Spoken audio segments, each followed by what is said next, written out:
Hello Jasiriamali. Karen, right? Yeah. Nina buku hapa. Mimi najua unakaa Mbezi.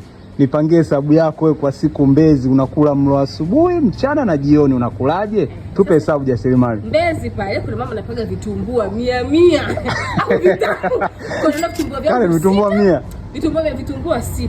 Viwili asubuhi, viwili mchana. Unakula nini vitumbua? Ndio naendelea sasa. Asubuhi kuna kwangu unauza chai ya rangi 200, asubuhi utakuwa na vitumbua vyangu viwili. Mchana napitisha, siji chai, kinywaji. Kwa vitumbua tupu? Nakuwa vitumbua tupu. Usiku nakuja vitumbua vyangu viwili na chai ya rangi ya 200. Kiukweli utupeleke sema unauza vitumbua vya 100 Mbezi. Mbezi bichi vitumbua vya 100 kwa mama anauza. Watu hapo hebu waambie watu wakusaidie kwa kuna vitumbua vya 100 Mbezi. Kuna mama anauza vitumbua vya 100 Mbezi bichi, ile njia ukiwa unatokea unakuja shoppers amejipanga kulisema ya matunda hivi. Kwa hiyo utakunywa wewe ni chai tu siku nzima? Mimi ni chai siku nzima, asubuhi na usiku, katikati pale naacha.